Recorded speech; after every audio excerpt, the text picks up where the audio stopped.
सके। इस शो की प्रस्तुत करता है उज्जैन स्मार्ट सिटी। हाँ तो भैया जयराम जी की नहा धो के मैं हो चुका हूँ तैयार। और गाइस आज भोपाल टू उज्जैन जा रहा हूँ गाइस। तो अभी तो मैं यहाँ से गांव से भोपाल जाऊँगा पहले तो गाइस फिर अब चलते हैं। बैग में तैयार हो चुका है, बस शूज़ वूज़ पहन लेता हूँ और चलता हूँ गाइस।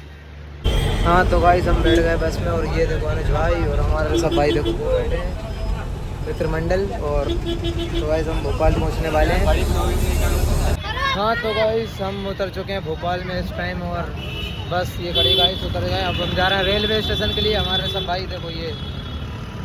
हाँ तो गाइस अब हम पहुँच चुके हैं भोपाल जंक्शन पे देखो गाइस। और अब हम अंदर एंट्री ले रहे हैं। दो भाई वो जा रहे हैं आगे और अब हम पहुँच रहे हैं आगे। हाँ तो गाइस देखो ये वाली है भोपाल टू दाहोद, टाइमिंग 12:30। और अब हम देखो अंदर एंट्री ले रहे हैं गाइस। हाँ तो गाइस हम ट्रेन में बैठ गए हैं और अब गाइस हम खा लेते हैं खाना। और ये देखो भाई ने निकाल लिया खाना और ये लगे हैं खाने के लिए। तो फिर भाई आपको आगे का सफ़र दिखाते हैं हम खाना खाने के बाद। देखो गाइस 12:30 बज गए तो ट्रेन आगे बढ़ने लगी है गाइस। और हम निकल रहे हैं उज्जैन के लिए भोपाल से।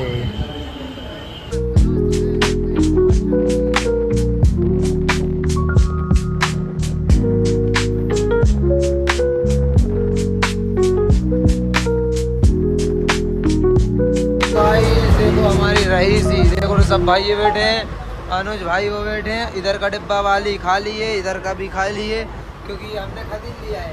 और ये देखो रईस बाप की औलाद बैठी है दोस्तों। यही मस्त आ रहे हैं हम और बढ़िया सफ़र कट रहा है हमारा। आधे एक घंटा और लगेगा गाइस उज्जैन पहुँचने में हमें। तो आज फाइनली हम उज्जैन पहुँचने वाले हैं 1 घंटे बाद। तो दोस्तों आप लोग का प्यार और आप लोग का सपोर्ट ऐसे ही बनाए रखना। ऐसे ही मैं गाइस ट्रिप मारता रहूँगा और मेरे फॉलोवर्स को भी कहीं ना कहीं घुमाने के लिए लेके जाऊँगा गाइस।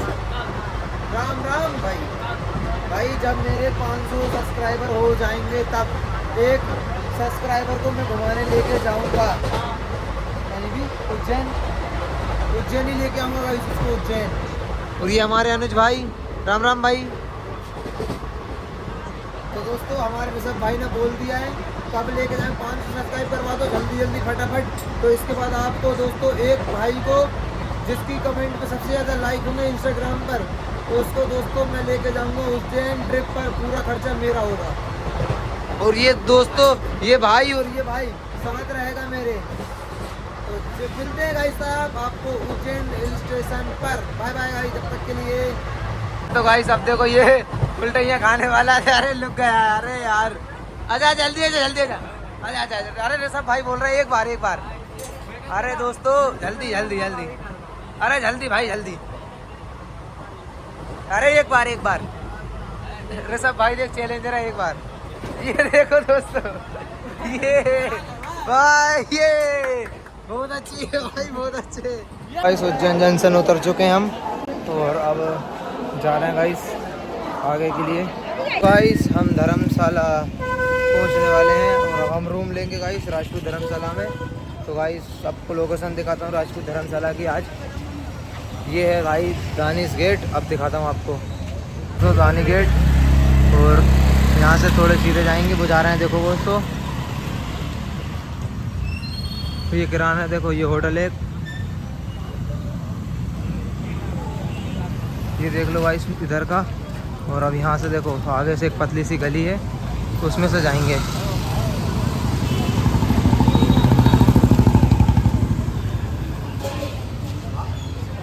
ये देखो गाइस ये गली है। देखो गाइस ये गली में से निकल के और अब थोड़ी दूर अपनी धर्मशाला है।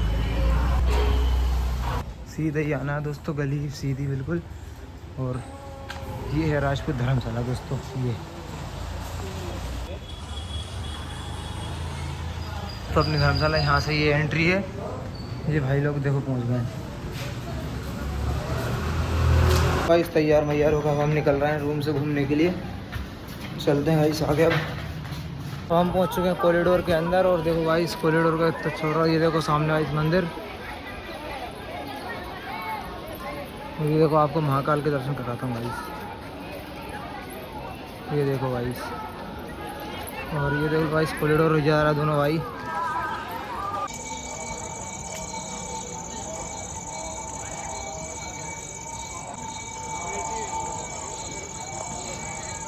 देखो ये भोलेनाथ और ये देखो सीन।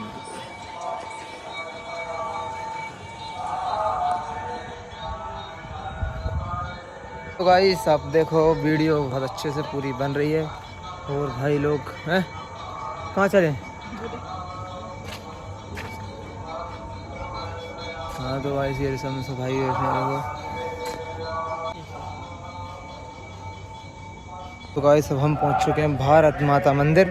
तो गाइस आपको यहाँ से दिखाता हूँ, देखो माता रानी दिखाता हूँ आपको दूर से पहले, फिर जाएंगे अंदर। जय माता दी। तो गाइस देख सकते हो आरती हो रही है, आरती का आनंद ले रहे हैं हम तो, दो सारी पब्लिक।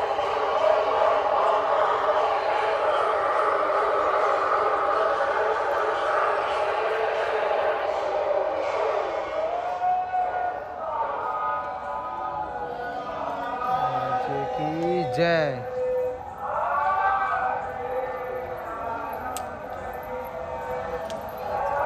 स्वागत है आप सभी का इस दिव्य गाथा में, जहां महाकाल और उज्जैन की आभा आलोकित होती है।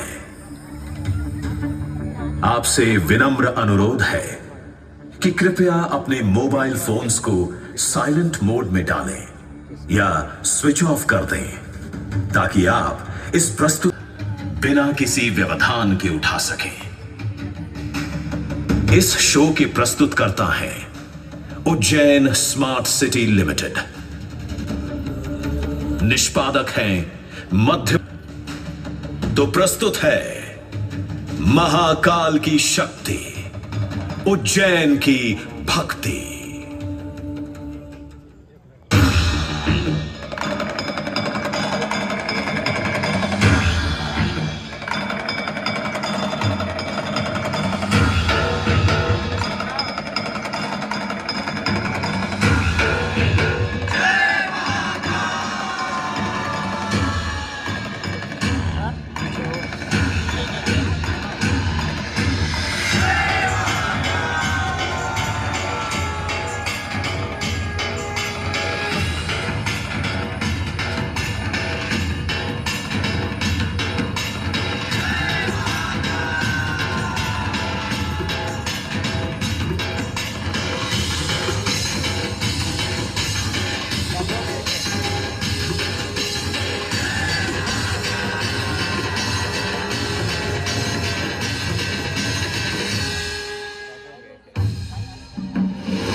ब्रह्मांड की सबसे प्राचीनतम कहानियों में से आज हम वो कहानी सुनाएंगे जिसका सृजन पूरे ब्रह्मांड के सृजन से पहले हुआ।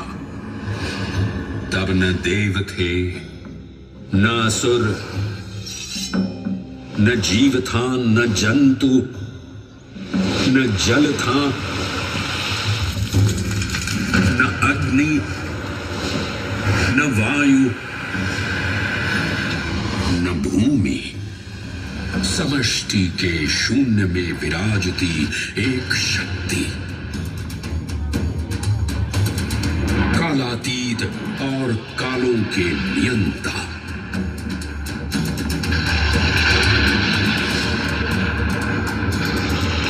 विधाता भी और विध्वंसक भी, अखंड, अचल, अविनाशी। ये कथा है उस महादेव के महाकाल स्वरूप की, जो सृष्टि के आरंभ भी हैं और काल के आगमन भी हैं।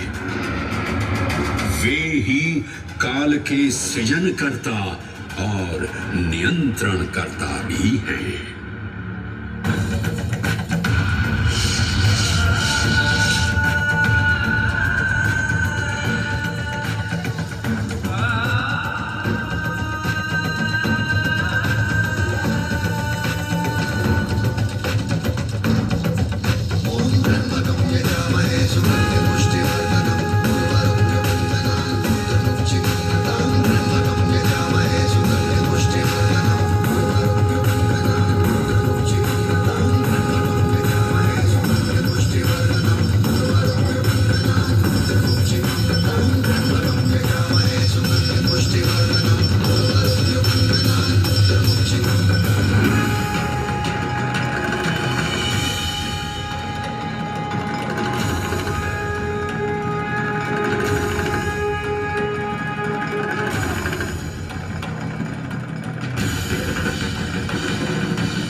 निर्विकार होते हुए भी अपनी माया से विराट विश्व का आकार धारण करने वाले महाकाल।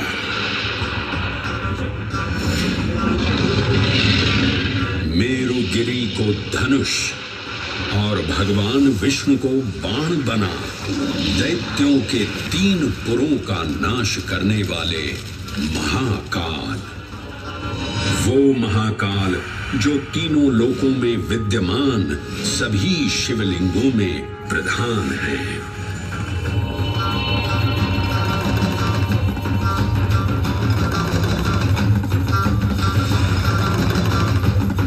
वो महाकाल जिनके त्रिशूल की तीनों नोकों से काम, क्रोध और लोभ पर नियंत्रण होता है, जिनके मस्तिष्क पर चंद्र शीतलता का प्रतीक है और जिनकी सवारी नंदी के 4 चरण सत्य, दया, दान और तप का चिन्ह है।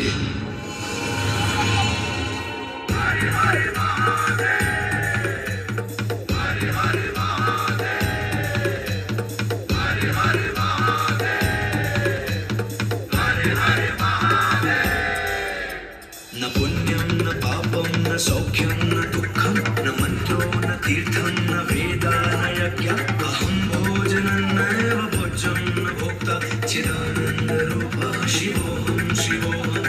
हरे हरे महादेव, हरे हरे महादेव। अहं निर्विकल्पो निराकाररूपो विभुत्वान् च सर्वत्र सर्वेन्द्रियाणां न चासङ्गतं नैव मुक्तेन मे चिदानन्दरूपः शिवोऽहं शिवोऽहं चिदानन्दरूपः शिवोऽहं शिवोऽहं चिदानन्दरूपः शिवोऽहं शिवोऽहं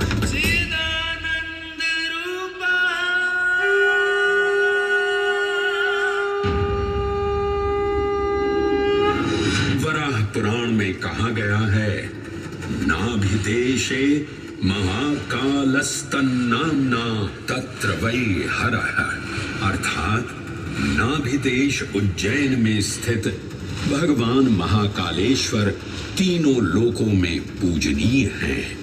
आकाशे तारकामलिंगम पाताले हाटकेश्वरम मृत्युलोके महाकालम सर्वलिंगम नमोस्तुते। आकाश में तारक लिंग के रूप में, पाताल में हाटकेश्वर के रूप में और मृत्युलोक में महाकाल के रूप में स्थित भगवान शिव को प्रणाम। समस्त लिंग स्वरूपों में विद्यमान भगवान शिव को सादर नमस्कार। नाभिदेश उज्जैन का अटूट बंधन है महाकाल के साथ, जो महाकाल स्तोत्र में उल्लिखित है। उज्जयिन्यां महाकालम महाकालेश्वरम हरम महाकालम महायोगिनम नमामि पार्वती पतिम। तो चलिए मैं आपको कथा सुनाता हूं इसी महान उज्जैन नगर की।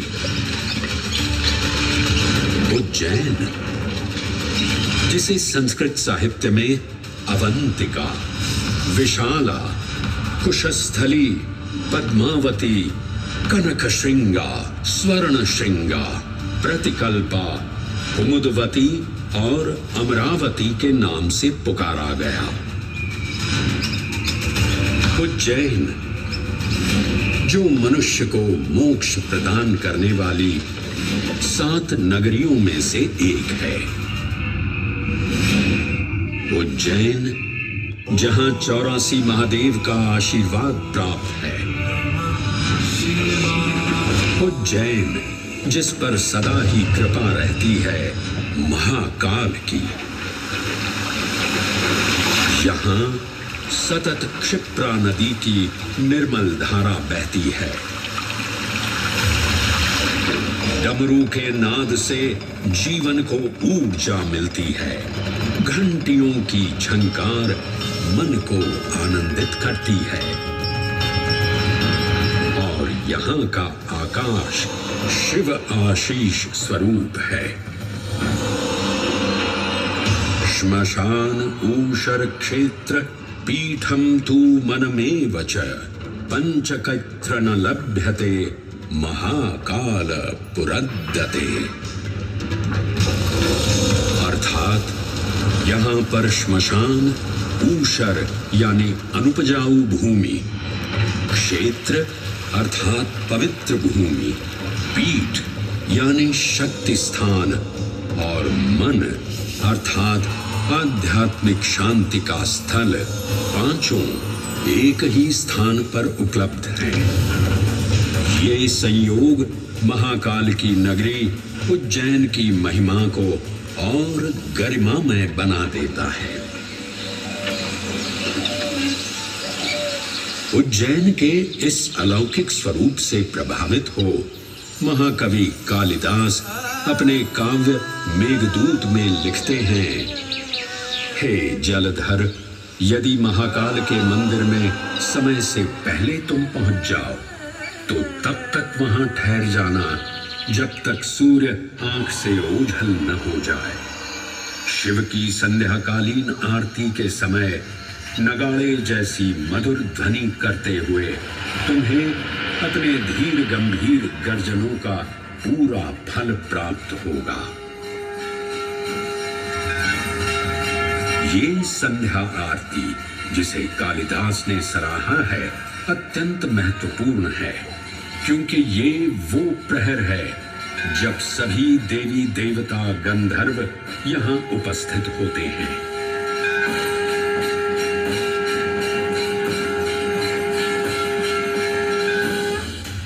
उज्जैन की महिमा अद्वितीय है।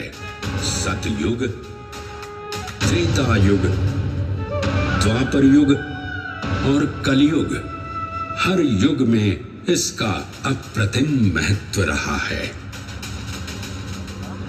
इस काल यात्रा में सबसे पहले आपको सतयुग के उस कालखंड में ले चलता हूं जहां देव और दानव एकत्रित हैं समुद्र मंथन करने के लिए। मन की आंखों से कल्पना कीजिए,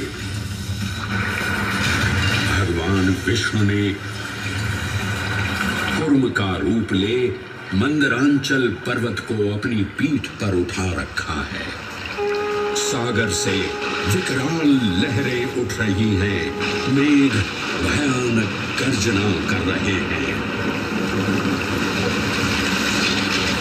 देव और दानव वासुकी सर्प को नेति बना और मंदार पर्वत को मथनी बना सागर को मथ रहे हैं कि तभी जल का पाप कालकूट विष निकलता है और पूरी सृष्टि को अपने ताप से झुलसाने लगता है। इस भयावह स्थिति ने देवताओं और असुरों के बीच हाहाकार मचा दिया। ये कैसा अनर्थ है? लक्ष्य था अमृतत्व का, पर अब मृत्यु की विकराल छवि हमारी आंखों के समक्ष मंडरा रही है। इस भयंकर संकट से केवल वही उद्धारकर्ता मुक्ति दिला सकते हैं जो समस्त विश्व के परम संरक्षक हैं। तभी सब महादेव की शरण में जाते हैं और पुकार लगाते हैं, ओम नमो भगवते रुद्राय। और फिर तुष्टा महादेव भक्तों की गुहार सुनते हैं, कैलाश से उतरते हैं, विष को अपनी अंजुलि में भर अपने कंठ में धारण करते हैं।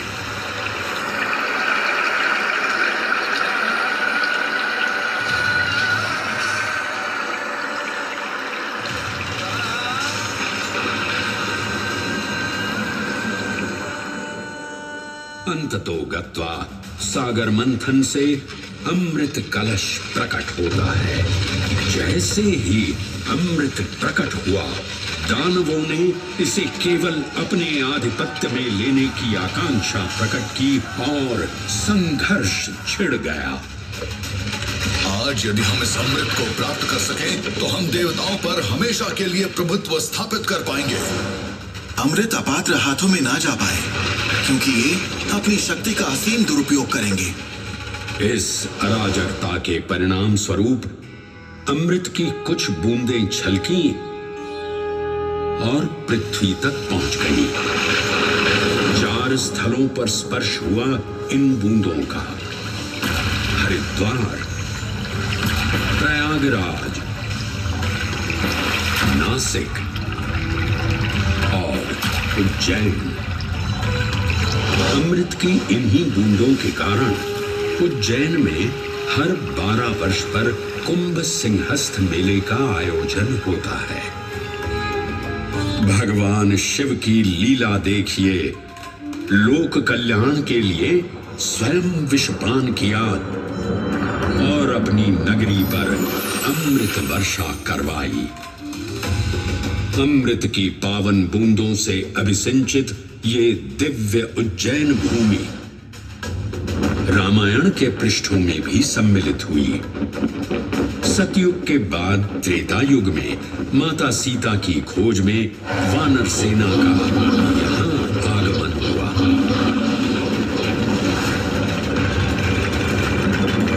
समय की इस यात्रा के माध्यम से अब प्रवेश करते हैं वाल्मीकि रामायण के किष्किंधा कांड में। जब वानर राजा सुग्रीव अपने यूथपतियों से सभी प्रमुख स्थानों पर जाने के लिए कहते हैं और उन्हें अवंती नगर यानी उज्जैन जाने का आदेश भी देते हैं।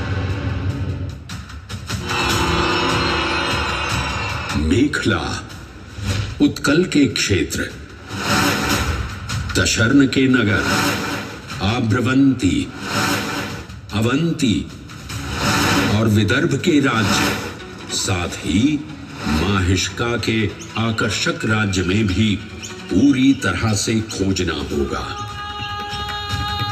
एक युग भगवान विष्णु के राम अवतार से संपृक्त और अगला युग उन्हीं के एक और दिव्य अवतार से समरस होना, ये अद्वितीय संगम केवल उज्जैन में ही संभव था।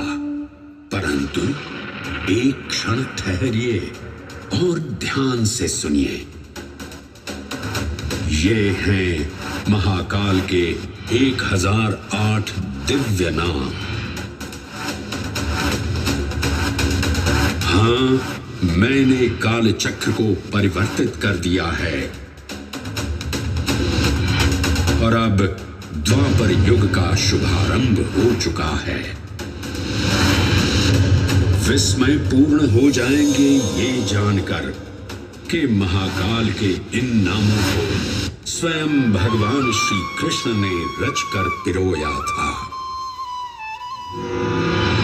महाकाल सहस्र नामावली की ये अद्भुत रचना उस समय की है जब योगेश्वर कृष्ण, उनके मित्र सुदामा और शेषावतार बलराम ने अवंती नगरी में स्थित सांदीपनी ऋषि के आश्रम में वेदांत दर्शन और शस्त्र विद्या की शिक्षा ग्रहण की थी। कहते हैं कि भगवान श्री कृष्ण को अवंती ने ऐसा मंत्र मुग्ध कर दिया कि यहाँ 64 दिनों तक रुककर उन्होंने 64 विद्याएं और 14 कलाओं का ज्ञान लिया। उज्जैन का संबंध महाभारत से भी जुड़ा हुआ है। इस महान महाकाव्य के वन पर्व में उल्लेख किया गया है कि महाकालेश्वर मंदिर में स्थित कोटि तीर्थ जल का स्पर्श मात्र करने से अश्वमेध यज्ञ के समान फल प्राप्त होता था। और फिर परिवर्तन की इस अनवरत धारा ने एक नई कहानी लिखी। उज्जैन में उदय हुआ मौर्य वंश का। सम्राट बिंदुसार ने अपने पुत्र अशोक को उज्जैन का राज्यपाल बनाया। और समय के साथ अशोक के शासनकाल में धम्म का विस्तार हुआ। मौर्य वंश के पश्चात विभिन्न राजवंशों, सम्राटों और नरेशों ने उज्जैन की सेवा की। उनमें से प्रमुख मालवागण और फिर गुप्त वंश ने यहाँ राज कर इसके वैभव में वृद्धि की। उज्जैन ने अपने भव्य तेज से जहां महात्माओं और शासकों को आकर्षित किया, वहीं इस नगर पर आतताइयों की दृष्टि भी पड़ी।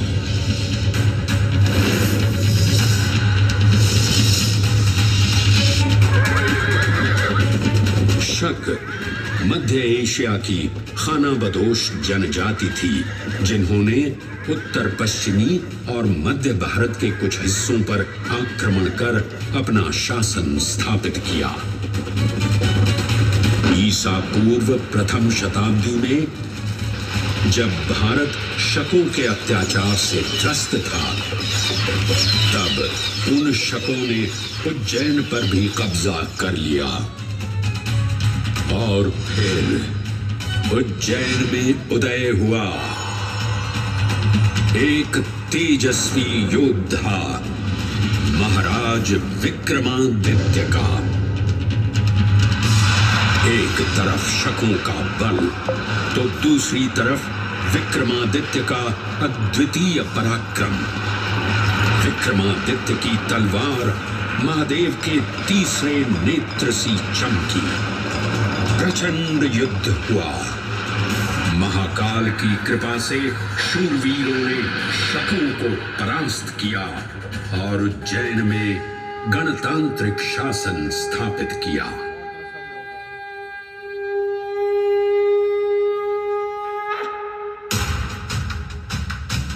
इन्हीं महाबली विक्रमादित्य की राज्यसभा महाकाल मंदिर में ही प्रतिष्ठापित थी।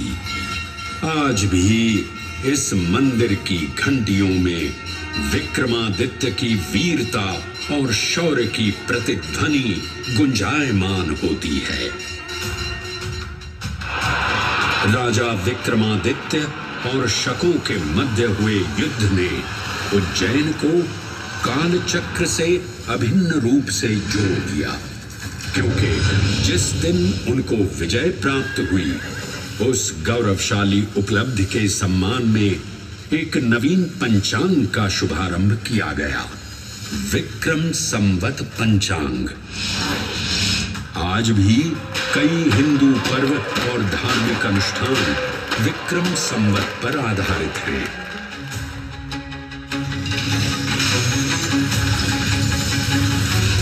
पृथ्वी की भौगोलिक कर्क रेखा इस पावन उज्जैन भूमि से होकर गुजरती है। लगभग 300 वर्ष पूर्व उज्जैन विश्व समय का प्रमुख संदर्भ बिंदु था। यही कारण है कि उज्जैन की वेदशाला में वराहमिहिर, आदित्य दास, ब्रह्मगुप्त, आर्यभट्ट और भास्कराचार्य जैसे महान विद्वान अनुसंधान और अध्ययन में तल्लीन रहते थे। खगोल शास्त्र का केंद्र, महाकालेश्वर का आवास, जगत गुरु कृष्ण की नगरी, विक्रमादित्य का राज। जयति जय उज्जैनी, वैभवशालिनी नगरी उज्जैन।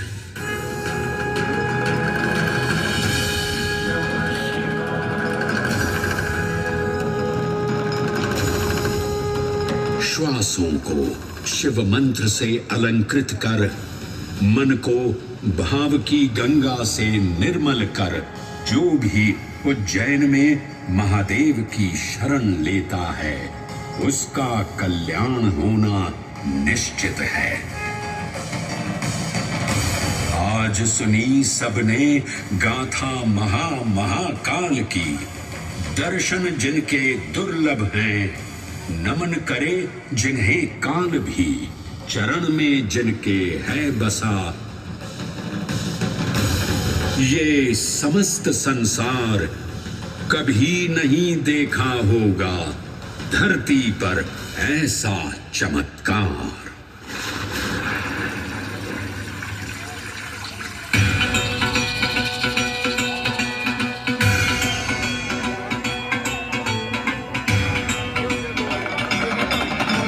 जटाटवीगलज्जल प्रवाह पावितस्थले गले लम्बिताम्बुजङ्ग तुङ्गमालिका डमड्डमड्डमड्डमन्निनादवड्डमर्वयं चकार चन्द्रताण्डवं तनोतु नः शिव शिव शिव।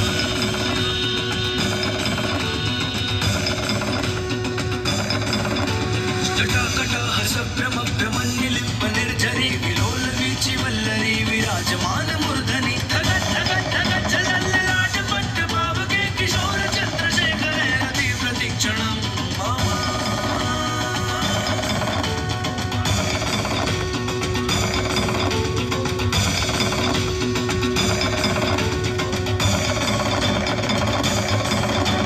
धराधरेन्द्र नन्दिनी विलास बन्धु बन्धुरस्वगतिगन्ध सन्नति प्रमोदमान मानसे कृपाकटाक्ष धोरणी निरुद्ध दुर्लभते चित्तिगम्बरे मनोविनोद वेतुवस्तुति।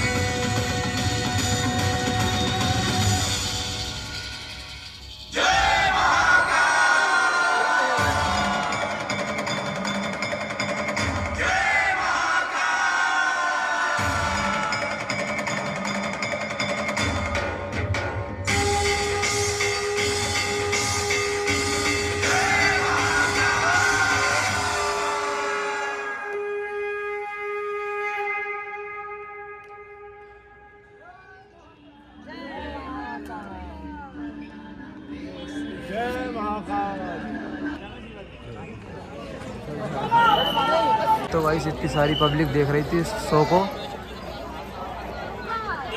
और ये देखो इधर भी है गाइस बहुत सारी पब्लिक। ये देखो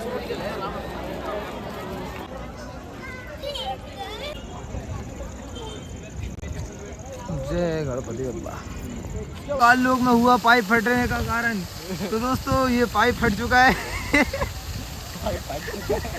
और ये पानी बगल रहा है। पाइप फटेगा सही में, सही में ही पाइप ये फटो नहीं। देखो देखो गाइस महाकाल लोग में हुआ नुकसान।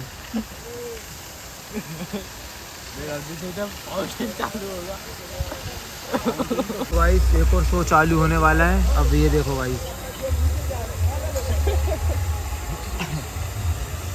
अभी तो देखो चाय शो चालू हो रहा है, और ये देखो लाइटें जलने लग गई। इधर से ये लाइटें पड़ रही हैं। महाकाल लोग का ये ब्रिज भी चालू हो चुका है दोस्तों। ये आ गई लाइटें, और ये आ गई हैं लाइटें। हम कह रहे पाइप फटेगा। हो गया गाइस, अब शो चालू एक और। अन्ना ने प्रेशर मार दिया गाइस। हम लग चुके हैं दर्शन के लिए। 5 मिनट लगेंगे दर्शन, 5 मिनट में दर्शन हो जाएंगे। जल्दी जल्दी जा रहे हैं।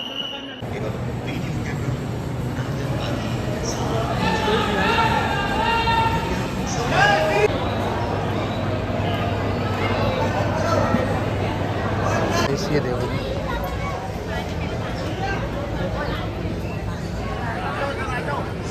The next day. गाइस हम सुबह हो चुकी है गाइस, नहा धो के हम हो चुके हैं तैयार। ये हमारे सब भाई तेल लगा रहा, और ये देखो पॉन्स क्रीम गाइस, और ये हमारा अनुज भाई पता ना इधर लुके देखो दोस्तों, ये अनुज भाई, और ये राम राम भाई सारे ने। और ये तेल रख दिया और अब हम ब्लॉग बंद कर रहे हैं, क्रीम लगा लेते हैं।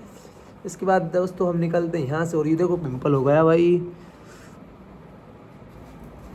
गाइस देखो कितना प्यारा लुक हो गया मेरा, और मैं हो चुका हूँ तैयार, और तिलक मिलक भी लग गया, और भाई अनुज भाई भी तैयार हो चुके हैं। देखो गाइस इतनी सारी मनी है हमारे पास। नो भाई नो, ये चीज़ नहीं दिखाते, मनी नहीं दिखाते किसी को। तो गाइस रूम से निकल गए हैं, अब दर्शन करने के लिए निकल जा रहे हैं। और ये हमारे भाई सब चश्मा लगाओ ना सर। ये देखो हमारा अनुज भाई, और हम जा रहे हैं तीनों। तो गाइस हम टेसरी में बैठ गए हैं, और ये देखो भाई टेसरी नहीं है, बैठाया है। हाँ तो गाइस दर्शन वर्शन करके और हम बैठ चुके हैं यहाँ पर भाई तीनों भाई। और अब देखो गाइस कि फ़ोन लेके जाने नहीं दिया, जमा हो चुके थे फ़ोन, और अब जमा होने लग गए फ़ोन। दर्शन टाइम पे सुबह, शाम को होते हैं सब भाई फ़ोन दे देते हैं, जाने देते हैं अंदर ले जाके, वीडियो बना ली शाम को। तो भाई अब बैठे हैं यहीं पर और अब इसके बाद भाई फ़ोन वोन चला, रील भी बन रहा है, बस मस्त मज़ा आ रहा है। हाँ तो गाइस मंदिर के दर्शन करने के बाद और हमने दे दी देखो लस्सी दोनों भाई ने, एक सब भाई ये जा रहे हैं देखो। और अब गाइस हम जा रहे हैं रूम पे और उसके बाद भाई निकलते हैं घर के लिए, 2 बजे की ट्रेन है। ये देखो भाई। हाँ तो गाइस अब रूम खाली करके और हम चल देते हैं गाइस घर के लिए, 1 बज चुका है। और हमारे अनुज भाई और ऋषभ भाई देखो कपड़े जमा दिए हैं इनने, जमा दो भाई फटाफट और चलें। गद्दे खड़े करो, अरे गद्दे ऐसे ही रख दो यार, अपनी प्लेट है यार। हाँ तो गाइस अब हम उज्जैन जंक्शन आ चुके हैं और अब हम निकल रहे हैं घर के लिए, बस ट्रेन आने वाली थोड़ी देर में, बस फिर उसके बाद निकलते हैं घर।